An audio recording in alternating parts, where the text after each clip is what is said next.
नरहरी झिरवाळांच्या कार्यालयातील लाचखोरी प्रकरणामध्ये राजू ढेरंगेचा लाच घेतानाचा व्हिडिओ आता समोर आलेला आहे। झी 24 तास या व्हिडिओची पुष्टी करत नाही, मात्र राजू ढेरंगे झिरवाळांच्या विभागातला क्लार्क आहे आणि लाचखोरीच्या प्रकरणामध्ये त्याला अटक करण्यात आलेली आहे। याच लाचखोरीच्या प्रकरणामध्ये नरहरी झिरवाळ सुद्धा अडचणीत आलेले आहेत आणि त्याच प्रकरणामधला आता एक व्हिडिओ, लाच घेतानाचा राजू ढेरंगेचा व्हिडिओ समोर आलेला आहे।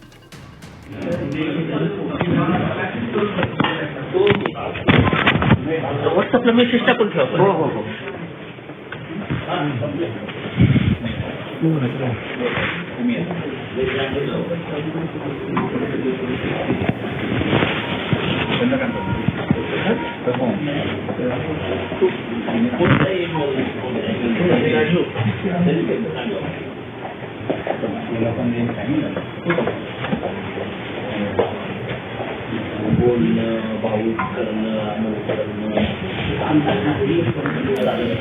आणि याविषयी अधिक माहिती घेऊयात, आपल्या प्रतिनिधी सीमा आढे आपल्या सोबत आहे। सीमा, आपण बघतोय की या लाचखोर लिपिकाचा व्हिडिओ आता समोर आलेला आहे, काय सांगाल याच्याबद्दल?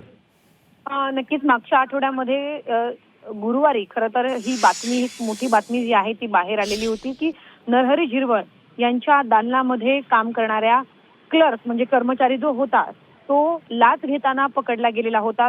रंगेहात त्याला पकडण्यात आलेलं होतं। एसीबी कडनं ही मोठी कारवाई जी आहे ती मंत्रालयामध्ये करण्यात आलेली होती। त्यानंतर त्याला ताब्यात घेण्यात आलं आणि सध्या त्याची चौकशी जी आहे ती सुरू आहे।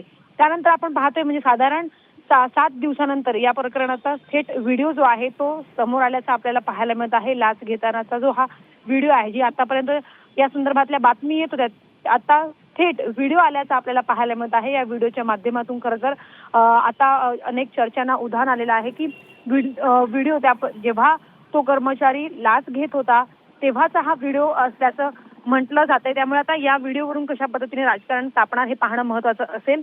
मात्र नरहरी झिरवाळ जे त्यांच्या दालनामध्येच ही मोठी कारवाई करण्यात आलेली होती आणि त्यांच्याच दालनामध्ये त्यांच्या कार्यालयामध्ये काम करणाऱ्या क्लर्कवरती ही मोठी कारवाई करण्यात आलेली होती। त्यांचं असं म्हणणं होतं की जर ते दोषी असेल त्यांच्यावरती कठोरात कठोर कारवाई केलीच पाहिजे आणि जर यामध्ये जर इतर काही जर तुम्हाला खुलासे जर आढळले चौकशी दरम्यान तर मी माझा राजीनामा द्यायला सुद्धा तयार आहे।